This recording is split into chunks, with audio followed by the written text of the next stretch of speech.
Dan J. Fehrenbach, I'm President and Chief Executive Officer of Bank of Indiana, headquartered in Dana, Indiana. I'm honored with this award. It's an appreciation, recognition for the 30-plus years I've spent working with small businesses and using the various programs to help them get ahead and get started and grow. I am very optimistic.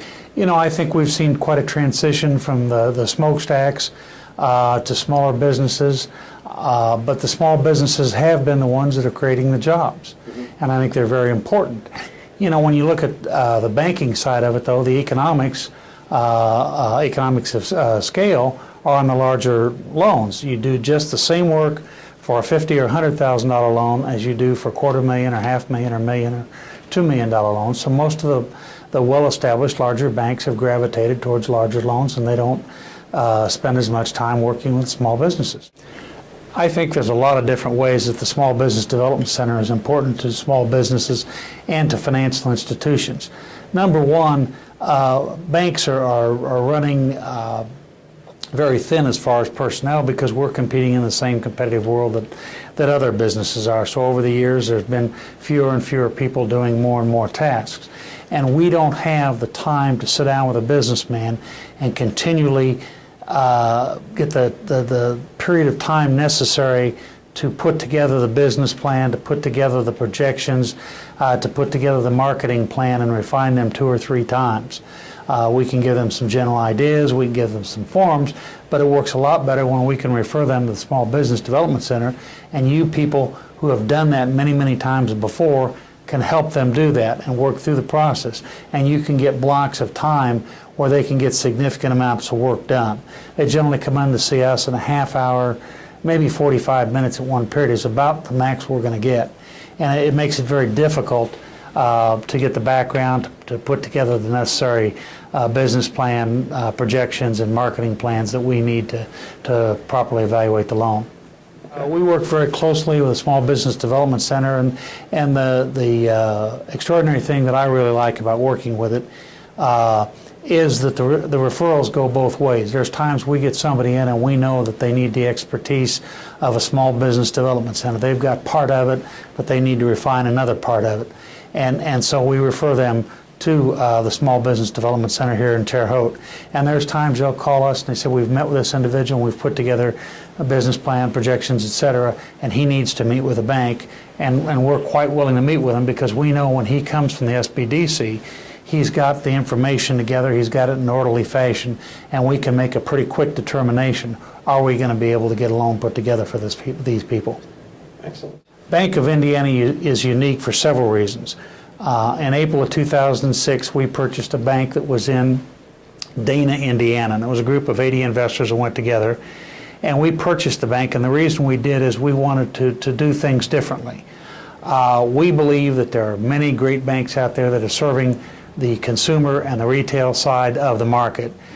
What we have is lenders and people that are experienced dealing with small businesses, and we wanted to serve as a business bank, and we wanted to use the government guarantee programs to their maximum benefit, and that's what we do. And we travel larger geographic areas than most banks do. We're headquartered in Dana, Indiana. That's where our charter and flag is, if you will. We got a loan production office in Terre Haute. We got a loan production office in Indianapolis, and we have branches in Lafayette, Indiana, North Judson, and Hamlet, Indiana. So we cover a large geographic area, but we deal a lot with small businesses. We don't advertise for consumer business very much. We do slightly on deposit side more than anything. But our biggest thing is we deal with small businesses. And the advantage to the borrower is that they come in and they're dealing with people that make the decisions. You know, when you go with a lot of bigger banks, they've got tremendous resources, but you're talking to somebody who packages your request up and sends it to a second or third or fourth person who's actually making the decision. And many times, key factors get lost in the translation or as it goes up to different levels, and you don't get back the response you get back. You say, how did I get that response from the question or the request I put in? And I think that's the advantage with Bank of Indiana is we have the ability to quickly get on site, meet the people, see the situation, and put together a structure and a term sheet for them to see if this is something they're looking for. And so we deal a lot more with small businesses. Okay, I think that small businesses have some mistaken concepts. One of the things that many small business owners want to do right away is to buy the building.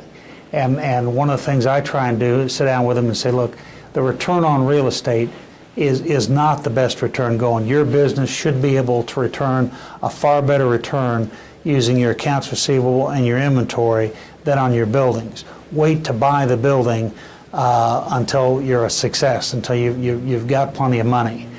You need to keep reserves, you need to keep the money available, you need to know where you're at. And I've got people that are say, well, we do business financial statements every 6 months or every quarter. And in the small business, you need to be doing them every month, if not every week, to know where you are, to know what bills you've got coming due and what money you think's coming in. Because invariably, somebody's going to pay late, something's going to happen, you're going to need some additional supplies, and you need to know before you spend the money, do you have it, and do you have it for this week, do you have it for this payroll, do you have it for next week and next payroll? So I think a lot of attention needs to be paid there. Generally, when you're dealing with people going into small business, they go into small business because they have a skill. They're a tremendous salesperson. They've got this process or this product, and they know a lot about it. But many times they do not know about bookkeeping and accounting and things of that nature, and they're very hesitant to spend the time or effort to go hire someone to do that, and they keep putting it off. And finally it comes down to where the bank says, we won't loan any money or we won't advance any more money until you get us current statements. Then they're playing catch up. And they need to understand that that is something that you get a tremendous return on. If it's not natural to you, it's far better to pay to have that done, get it done on time, and sit down with a person that prepares it and say, okay, now what does this mean to me? Walk me through this, explain the financial statements, the balance sheet, the income statement. What do you see? What problems do you see developing? Or what opportunities do you see developing? What mistakes am I making? No one can know it all. And I think that is one area that usually is the weakest area, the area that needs the outside help the most. Okay, if I were talking to a group of small business owners and entrepreneurs and talking about the SBDC, the advantage that I see is you've got these years of experience. You've got people that have put together hundreds of business plans, many marketing plans. They've done projections and cash flows. They know a lot of accountants. They know a lot of attorneys. They know a lot of bankers. And this is for free. You can come, you can talk to these people. You come in, you may have it 75% done, you may have it 80% done, you may have it 15% done. But here's people that have done it before, and they can show you how to best present it, what the advantages and the high points of your plan are, and how to best present that to the bankers, what attorneys are used to dealing with new businesses, accountants, etc. It's like having your own private consultant and never having to pay the bill.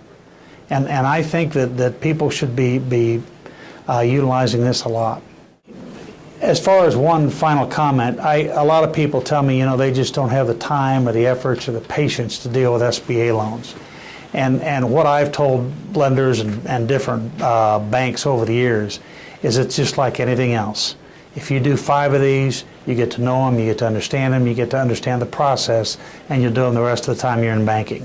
And I think they're an excellent tool.